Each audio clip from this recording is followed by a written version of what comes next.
Y viendo las cargas, ¿qué cargas estarían recibiendo estas dos columnas cilíndricas azules? Si ese borrador está en el medio de la viga, estarían recibiendo las reacciones, o sea, principalmente las reacciones de las vigas. Y la viga estaría dando como reacción solamente la mitad para cada lado del borrador, ¿no es cierto? Si está en el medio va a ser mitad de borrador para cada lado, aparte de mitad de peso propio, que igual es livianita, ¿no? Ahora, si el borrador no está ahí, está un poco más para acá,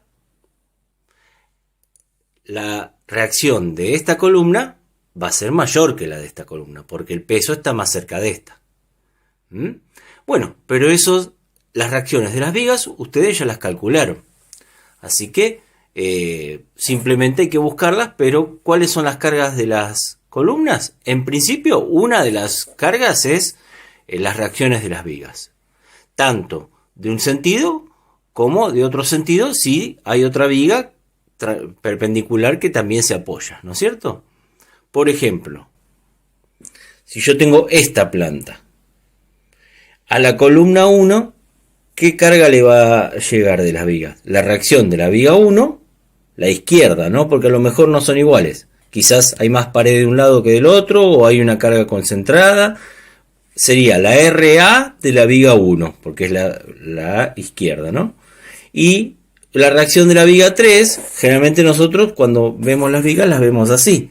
Así que sería la RB de la viga, la RB larga de la viga 3 a la columna 1. Bueno, ¿solamente las reacciones de las vigas? Y no. Fíjense, esta misma planta, si yo quiero hacer un edificio de 3 pisos con esta misma planta, obtendría algo así. ¿Ven? Nunca va a ser igual las 3 plantas iguales, porque se supone que aparte tiene que haber escaleras, y yo acá no hice escaleras, para no complicar, ¿no? Pero si hay escaleras, obviamente va a haber que tenerlas en cuenta.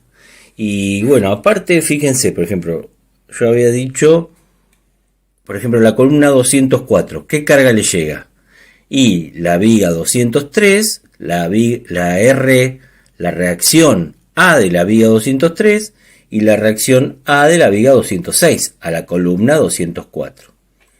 Y no solo eso, también cargas en las columnas son el peso propio y las columnas que hay encima. Porque claro, a la 204 no tiene ninguna columna encima. Pero si yo analizo la columna 104, voy a tener las reacciones de la viga 103, las reacciones A de la viga 106 y aparte el peso de toda la carga que ya viene de la columna 204. Que por eso es que hay que calcular siempre de arriba hacia abajo. Así yo, si ya tengo la carga de la columna 204, después se la sumo a la de la 104 y aparte de las reacciones de las vigas. Y otra cosa, el peso de la columna en sí, que no es mucho, pero bueno, hay que tenerlo en cuenta, que le llamamos peso propio. Entonces las cargas en las columnas generalmente, salvo otra cosa, son peso propio, peso de las columnas superiores y reacciones de las vigas que se apoyan en esa columna. Fíjense, carga de las columnas, generalmente los ponemos NC. NC quiere decir carga de la columna. NC1, NC2, depende del número de la columna. Es igual a el N de la columna superior, si hay, porque si estamos en el último piso no va a haber arriba, más el peso propio de la columna que estoy calculando, que ya vamos a ver cómo se calcula, y las reacciones de las vigas, RB. Fíjense, acá por ejemplo, a este edificio hay que tener en cuenta también las alturas de los pisos, porque recuerden que estas columnas están soportando principalmente compresión.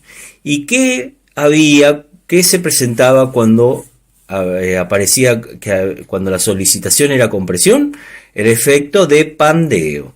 Y el pandeo tiene que ver mucho, lo vimos con el tema de la altura, la longitud de pandeo. Si la altura es muy larga, es muy grande, entonces el pandeo va a ser mayor. Por eso es muy importante en las columnas la altura. La H, por ejemplo, en planta baja, generalmente es la misma altura. En planta alta puede haber otra altura, y en planta de la terraza puede haber otra altura. Hay veces que a la planta baja se le da poca altura porque como se los deja para cocheras, entonces las cocheras no necesitan mucha altura. Entonces se le da poca altura y después se le da más altura a los niveles superiores.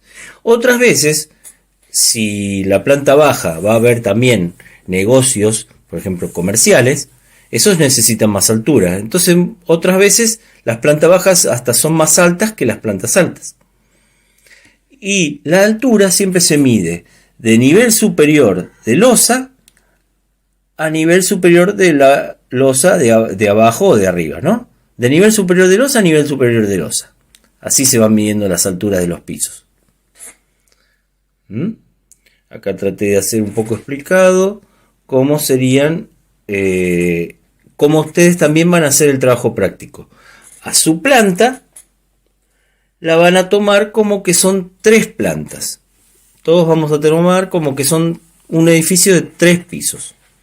Entonces van a tener, las de abajo van a ser las unidades, después por ejemplo la 4, después va a ser la 104 y después la 204 en el segundo. Esa es la forma de que se quede claro que es el segundo piso, son las 200 generalmente. El primer piso son las 100 y las de la planta baja son el número sin ningún agregado de ninguna centena. El tema del peso propio, bueno, ¿qué es la columna? Un prisma. Entonces es el volumen por el peso específico. Ya lo hemos visto con el peso propio de la viga. Es lo mismo. En la viga era el B0 por el D por el peso específico por el largo de la viga. Y bueno, acá sería, fíjense. No, acá no. Acá. Una columna de 20 por 20, que eso es lo que conviene usar para las de arriba todo, porque las de arriba todo son las que menos peso van a tener, ¿no? Y bueno, mínimo igual es 20 por 20, así que lo más probable es que las de arriba todo les dé 20 por 20. Y esto ya les digo, es estimativo, porque como todavía no calculamos las columnas, ¿cómo vamos a saber las medidas justas? Entonces es estimativo, igualmente no influye tanto en el cálculo total. Entonces el peso propio va a ser 0,2 metros, si es de 20 por 20, por 0,2 metros la otra medida, por la altura, la otra dimensión. Quizás sea 3 metros, quizás sea 2 metros 80, quizás sea 3 metros 20. En metros. Por el peso específico, que es del hormigón, 2,4 toneladas por metro cúbico. Como las 3 dimensiones que están primeras son en metros, se va a simplificar con el metro cúbico y nos va a dar el peso propio en toneladas. Esta suele dar, si es de 3 metros, 0,28 toneladas. Supuesto, más o menos, si es de 3 metros la altura total. Redondeen a 0,3.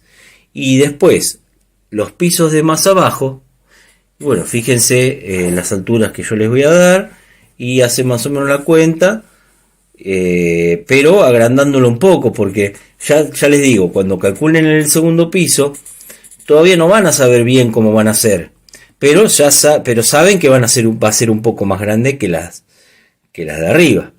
Así que más o menos para el segundo piso ya le podemos agregar un 25% de peso. Al peso propio le agregamos un 25% más. Y después para la parte de abajo, a lo que nos dio el primer piso, le agregamos un 25% más de peso. O sea, el peso propio es como que se va agrandando porque las columnas se van a ir agrandando hacia abajo, ¿no? Cada vez van a tener que soportar más cargas y generalmente se agrandan más. Entonces, por ejemplo, la NC 204, que sería esa de ahí. ¿Qué tiene que soportar? ¿Columna arriba? No. Viga 203, RA, viga 206, RA. Y el peso propio. A ver. Columna superior no tiene, ven que está tachado. Más peso propio de esa misma columna 204, que es la que estoy calculando, más R de la viga 203 más R de la viga 206. La reacción que le corresponda, ¿no? Si son iguales es lo mismo, pero si no, no. Y fíjense que ese valor, que está el globito vacío, es el que después voy a usar para, si quiero calcular la carga de la columna de abajo. Porque la columna de abajo sí va a tener una columna arriba, que es la que calculé recién. Así que el NC de la columna 204 ya lo calculé porque siempre se empieza de arriba hacia abajo. Entonces lo pongo ahí. Y le sumo el peso propio de la columna de abajo, que va a ser un poco más grande que el peso propio de la columna de arriba. Y las reacciones que vengan. Como ustedes van a agarrar la misma planta y la van a repetir, para ustedes las reacciones que vayan a las columnas van a ser siempre las mismas. O sea, la RB203 va a ser igual a RB103, porque si la planta es la misma que estamos repitiéndola 3 veces. Pero no siempre es así, pero bueno, nosotros para simplificar y para dedicarnos más a las columnas, vamos a hacer así. ¿Entiende? Es como tener 3 plantas iguales una arriba de la otra. No importa cómo quede el tema de la escalera ni nada. Nos dedicamos a las columnas. Y las cargas, conceptualmente las calculamos como se deben calcular, pero conceptualmente, no es un ejercicio real, digamos, ¿no? Es para poder practicar hacer columnas. Y las alturas seguramente después se las doy a cada uno por separado. Fíjense una cosa. También las columnas es importante saber, porque vieron con el tema de los momentos, si yo tengo viga de un lado solo, me va a tratar de tumbar la columna para un lado. Ahora, por ejemplo, la viga 5, en X, tengo una viga 6 a la izquierda y una viga 7 a la derecha. Es como que no va a querer tumbarse tanto, porque la viga 6 va a tratar de tirármela hacia la izquierda, pero la viga 7 va a contrarrestarla. Entonces esa se dice que es, en el sentido del eje X, se dice que la columna 5 es centrada, porque tengo viga de los dos lados, y sufre menos. Ahora, en el sentido de Y, no es centrada, se dice que es excéntrica, porque tengo viga de un solo lado. ¿Se ve? Quizás se ve mejor acá, miren. La columna 2 es, cuando la analizamos en X, va a ser centrada. Cuando la analizamos en Y, no va a ser centrada, va a ser excéntrica. La columna 1 es excéntrica en los dos sentidos, tanto en X como en Y, porque solamente hay viga para un lado y viga para un lado. Si tuviera, que acá, bueno, yo no lo hice, ¿no? Pero si yo tuviera, a ver, ¿cómo lo puedo hacer? Voy a hacer un mamarracho. Si yo tuviera una columna acá, ¿no? Esa columna, así como está, es centrada. Porque tengo, en Y, tengo viga para arriba y viga abajo. Sería centrada en Y. Y en X, no tengo viga de ningún lado. Por eso también es centrada. ¿Se entiende? No es que tengo una viga y no tengo el otro. O sea, es simétrico, es parejo. En Y tengo viga y viga. Y en X tengo nada y nada. Entonces centrada.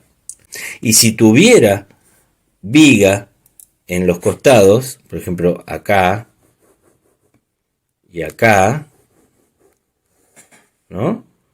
Bueno, también sería centrada, porque tendría viga en Y, arriba y arriba, y en X también tendría viga de ambos lados. Entonces también doblemente centrada se dice que es esa.